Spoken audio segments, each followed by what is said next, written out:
Nós estamos de volta. Eu queria falar de um assunto muito curioso, mas antes eu quero fazer uma pergunta para o meu brother aqui, o Caçula. Brother, nós estamos na época das Olimpíadas, não se fala em outra coisa. Vamos imaginar que você tivesse que competir. Que esporte você iria escolher? A modalidade que eu escolheria? Dominó. Pô, dominó não é esporte olímpico. Ah, não é? Não. Aí eu sei esse. E você acha que você traria ouro para o Brasil com o dominó? Não sei, mas eu ia tentar. Meu Deus do céu. Bom, ainda bem que o Brasil não depende do caçulinha para isso, né? Então, nós temos visto muitas notícias, não só sobre as medalhas dos atletas, mas sobre as lesões, o rendimento, o porte físico. O que a medicina tem a dizer sobre isso? Para esclarecer essa e outras dúvidas, eu recebo meu próximo convidado, que estava lá no Rio. É diretor médico da Seleção Brasileira de Natação e médico do esporte. Estou recebendo Gustavo Malhoca. E aí, queridão? Obrigado por ter vindo, tudo bem? Tudo ótimo. Como vai? Bem, e você? Sentar na tua casa. Obrigado. Obrigado, meu. Eu queria a modalidade dele era dominó, imagina. Gustavo, hoje o Brasil vive um momento histórico, né? Essa história das Olimpíadas, essas falas disso, fala-se muita bobagem, mas o Brasil também está aparecendo internacionalmente. Você, inclusive, estava lá, sim, nas Olimpíadas. Muito bem. Os atletas estão no Rio já há alguns meses, mas nesse período de adaptação, como é que o organismo de um atleta reage? Porque, olha, diferença de pressão em milibares, diferença de fuso horário, diferença de clima, como é que esse pessoal se adapta? Na verdade, assim, é um fator positivo para o brasileiro em si competir no Brasil, né? Clima, fuso horário, tudo mais. A gente tem como uma base na medicina do esporte que a cada fuso horário que você percorre, principalmente de leste a oeste, para cada horário, um dia para adaptar. Então, o normal num jogo olímpico, onde as equipes se preparam durante 4 anos, é que as delegações chegam mais cedo, se aclimatam em alguns locais do Brasil com clima e pressão semelhante ao Rio de Janeiro, para depois sim entrar na vila. Então, muito antes da abertura da Olimpíada, várias delegações já estavam no Brasil para se adaptar. E ainda assim teve a questão da adaptação dos horários em relação à mídia, a transmissão. Exatamente. Porque está falando de adaptação, mas a rotina de muitos atletas também teve que ser alterada por causa desse horário aí. A gente, em especial na natação, sofreu bastante com isso, né? Nadadores treinam por volta das 5, competem por volta das 7 da noite e, ocasionalmente, na Olimpíada em si, que é o evento mais importante dos 4 anos, eles tiveram que competir das 10 até a meia-noite. Um horário completamente diferente do normal do seu corpo. Eu ouvi dizer que tem um aparelho que ajudou os nadadores. É verdade isso? Verdade. A gente estudou... Como é que funciona isso? É muito legal as pessoas se preocuparem em perguntar, mas a gente foi estudar todas as formas de tentar fazer com que o corpo não entrasse num processo de diminuir o metabolismo. Sim. Quando o nosso corpo começa a resfriar, respondendo aos hormônios noturnos, o nosso corpo vai tendendo a descansar. E a gente precisava que naquele momento, 11 horas da noite, meia-noite, o corpo estivesse no auge da performance. Então a gente foi procurar na ciência, obviamente permitido dentro do esporte, tecnologias que pudessem fazer com que a temperatura do corpo subisse, o estímulo metabólico aumentasse. E aí uma das tecnologias foi os banhos de luzes, né? Que você colocava óculos e esses óculos emitiam luzes. Por meia hora o atleta ficava exposto a esse óculos em um horário que a temperatura começasse a baixar do corpo para a gente tentar retardar esse processo. Que tipo de luz você? É um conjunto Strobo, de luzes. aquela do estroboscópio? Na verdade, não. Na verdade, a base da luz azul, né? Obviamente, luzes de comprimento de onda diferente. Sim. Mas a luz azul, a luz dos aparelhos tecnológicos mesmo. Mas você concentra a densidade dessa luz, expõe 30 minutos dela, a resposta hormonal e do próprio corpo aumentar um pouco o metabolismo é positiva. Aí, ó. Exatamente esse aparelho que a gente utilizou nos atletas ao longo de todo o processo, não só dos jogos, mas de aclimatação e adaptação para os Jogos Olímpicos. Tá mais do que entendido. Bom, o Michael Phelps, que na verdade impressiona cada vez que esse cara entra na água, já vi que a tua praia é natação. Certo? Sim. O que mais chamou a atenção também eu estava vendo com a minha mulher, com a Kika, eu disse, Kika, o cara está todo marcado, está todo cheio de mancha roxa. O que é aquilo, Gustavo? Disse, não, isso chama-se ventosa terapia. Que história é essa aí? Na verdade, assim, isso gerou grande discussão por ser um Michael Phelps, né? Você vê essas manchas roxas na pele dele. Mas isso já é uma ferramenta que os fisioterapeutas, principalmente, utilizam em grande escala no esporte. Eu não sabia. De alto rendimento. A proposta, obviamente, a gente não tem grandes estudos que comprovam a eficiência desse método. Mas no esporte de alto rendimento, por ser aquele limite, buscar o diferente acima de qualquer custo, o atleta tende a aceitar essas ideias, né? Então, mesmo o efeito placebo, ele ajuda. Tá. A proposta dessas ventosas é gerar um processo inflamatório na pele. Esse processo inflamatório trazer células para remodelar o tecido, relaxando a musculatura embaixo dessa pele. Isso é uma proposta, como eu disse, estudos não são comprobatórios ainda, sim, mas são técnicas de grande escala. A seleção brasileira mesmo, a gente utiliza dessa técnica. Olha, o senso comum é que o esporte, a prática do esporte, traz grandes benefícios para a saúde. Mas há controvérsia, inclusive, por parte aqui do teu amigo. Isso se aplica também aos esportes de alto impacto, como vôlei, handebol?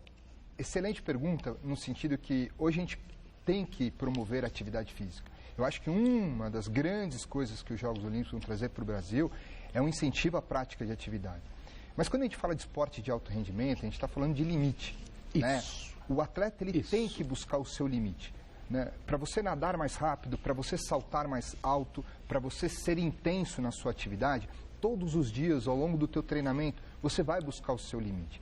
E uma vez que você busca o seu limite, barreiras são ultrapassadas. E aí sim acontecem as lesões. Então, o esporte de altíssimo rendimento, ele tende a ser um pouco prejudicial ao organismo, né? Se não controlado, se não utilizado a ciência ao lado. Foi muito bom você ter colocado isso, eu acho, não natação em si, porque eu acho que a natação é um esporte tão completo, né? E que, você vai ter que nadar mais e tal, mas é diferente desses, por exemplo, de um vôlei, de um basquete, de uma coisa nesse sentido. Eu tenho alguns amigos atletas que já pararam e eles já falaram comigo, não tem uma parte do corpo que não esteja doendo hoje. É muito interessante. Acabou meu joelho, acabou não sei o quê, porque eram esses esportes de alto impacto, né? Que bom que um médico possa, de certa forma, corroborar com essa história para as pessoas que limite é limite. Tem um ponto, né? Eu acho que quando você disputa uma medalha, a gente entende e aplica a ciência para que aquele indivíduo consiga ultrapassar os seus limites e tenha todo um amparato para recuperar. Obviamente... Vem a lesão, vem a cirurgia, vem... Exatamente. Você tem um cuidado maior, uma equipe cuidando. Quando a pessoa de casa, o amador, ele quer fazer uma atividade e busca ultrapassar o limite, ele vai entrar numa rotina de lesões. Então ele tem que entender que ele não pode querer simplesmente entrar na demanda de um esporte de altíssimo rendimento. Outra coisa, a gente sabe que a maioria dos atletas começam uma rotina muito cedo. Perfeito. Quer dizer, desde garotinho e tal. Como é que o corpo responde? Porque com o passar do tempo, essa coisa deve aumentar, porque tem treinamento, tem um monte de coisa, a pessoa vai progredindo, né? A genética influencia de alguma maneira? Muito. Existe um biotipo para cada tipo de esporte, cada modalidade? A genética, sim, ela influencia bastante. Eu não consigo ainda, nos dias de hoje, comprovar quantos por cento é genética, quantos por cento é treinamento. Vamos supor 50-50, essa é a grande ideia. Então, um bom programa de identificação de talentos para cada tipo de modalidade é fundamental.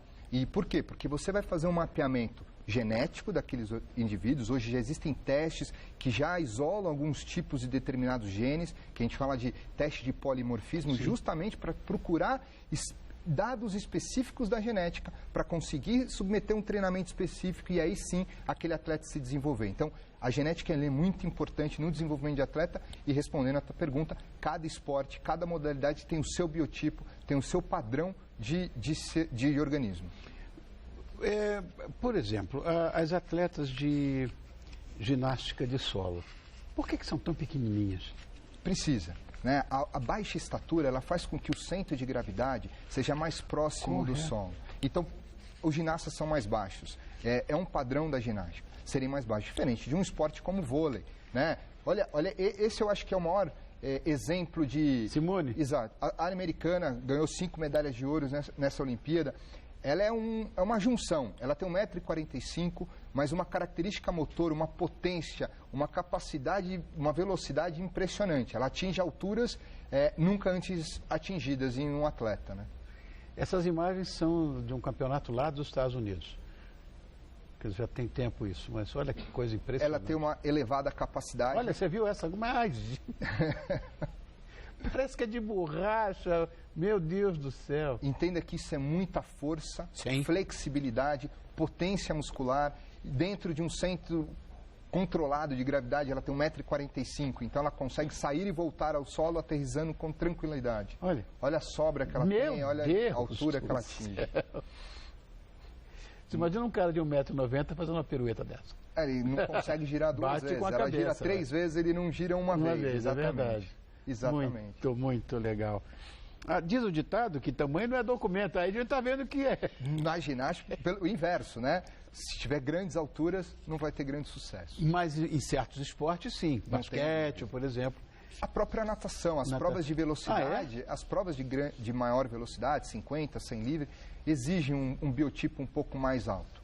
A altura maior, um tipo de um padrão físico mais magro e forte. Até porque na hora da virada... Exatamente. Tem um pouco mais de... Eu acho que é de tamanho de braçada. De braçada, tem a cabeça que é um pouco mais além. Sei lá, Gustavo. O fato é que... uma coisa que eu queria perguntar para você, de que maneira esses treinos mudam o corpo do atleta? É o que você falou, você gera capacidades quando você treina. É um estímulo externo que faz com que o corpo ganhe aptidão física. O corpo, né, o que a gente olha, é uma das respostas a essa aptidão física. Então, menor percentual de gordura, maior massa muscular. Cada tipo tem o seu desenvolvimento de massa. Então, a gente tem ginastas que são muito fortes ao visual, mas são pequenos. Tem outros atletas que parecem ser muito altos, então eles parecem não ser tão fortes, mas têm uma força muito grande por causa desse biotipo que a gente fala, né? Mas, com certeza, o treinamento ele molda o corpo como uma das variáveis de performance. Como é que eu faço para te agradecer por ter vindo aqui? Eu que tenho que te agradecer. Obrigado, Gustavo. Eu quero agradecer muito ao Gustavo Malhoca, porque você não, com toda certeza não é chinês ou dinamarquês, né? Malhoca, você é de São Paulo? Sou de São Paulo. Sim, Malhoca. Família italiana? Claro. Muito obrigado por ter vindo. Eu que agradeço. Sucesso. Venha quando quiser. Vai me dar muito prazer. Vai ser um prazer. Obrigado, Gustavo. Obrigado.